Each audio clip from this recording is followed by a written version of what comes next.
प्रभु श्री कृष्ण ने गोपियों के साथ बहुत सी लीला की हैं।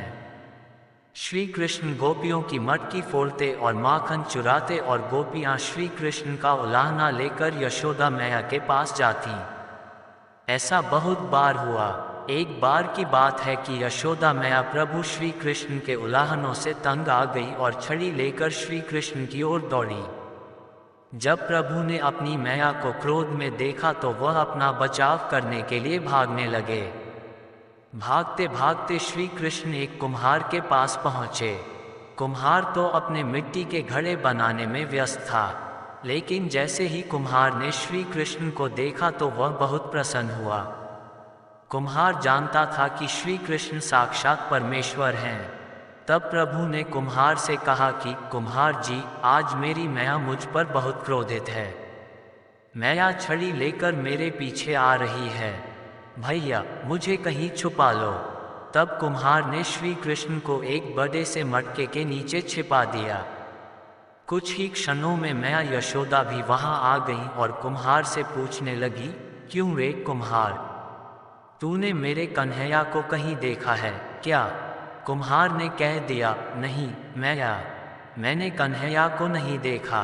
श्री कृष्ण ये सब बातें बड़े से घड़े के नीचे छुपकर सुन रहे थे। मैया तो वहां से चली गईं। अब प्रभु श्री कृष्ण कुम्हार से कहते हैं, कुम्हार जी, यदि मैया चली गई हो तो मुझे इस घड़े से बाहर निकालो।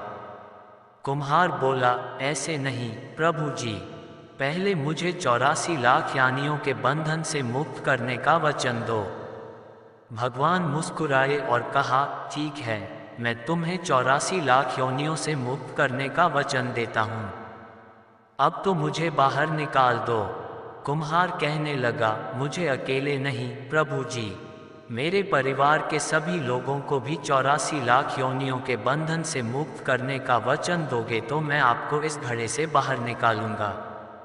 प्रभु जी कहते हैं, चलो ठीक है, उनको भी 84 लाख योनियों के बंधन से मुक्त होने का मैं वचन देता हूँ। अब तो मुझे घड़े से बाहर निकाल दो। अब कुम्हार कहता है, बस प्रभु जी, एक विनती और है, उसे भी पूरा करने का वचन दे दो तो मैं आपको घड़े से बाहर निकाल दूंगा। भगवान बोले, वो भी बता दे, क्या कहना चाहते हो? कुम्हार कहने लगा, प्रभु जी, जिस घड़े के नीचे आप छुपे हो उसकी मिट्टी मेरे बैलों के ऊपर लाद के लाई गई है। मेरे इन बैलों को भी 84 के बंधन से मुक्त करने का वचन दो। भगवान ने कुम्हार के प्रेम पर प्रसन्न होकर उन बैलों को भी 84 के बंधन से मुक्त होने का वचन दिया।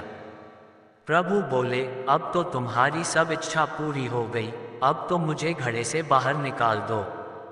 तब कुम्हार कहता है, अभी नहीं भगवान, बस एक अंतिम इच्छा और है, उसे भी पूरा कर दीजिए, और वह ये है, जो भी प्राणी हम दोनों के बीच के इस संवाद को सुनेगा उसे भी आप 84 लाख योनियों के बंधन से मुक्त करोगे।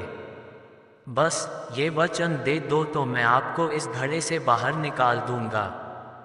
कुम्हार की प्रेम भरी बातों को सुनकर प्रभु श्री कृष्ण बहुत खुश हुए और कुम्हार की इस इच्छा को भी पूरा करने का वचन दिया। फिर कुम्हार ने बाल श्री कृष्ण को घड़े से बाहर निकाल दिया। उनके चरणों में साष्टांग प्रणाम किया। प्रभु जी के चरण धोए और चरणामृत लिया। अपनी पूरी झोपड़ी में चरणामृत का छिड़काव किया और प्रभु जी के गले लगकर इतना रोए कि प्रभु में ही विलीन हो गए।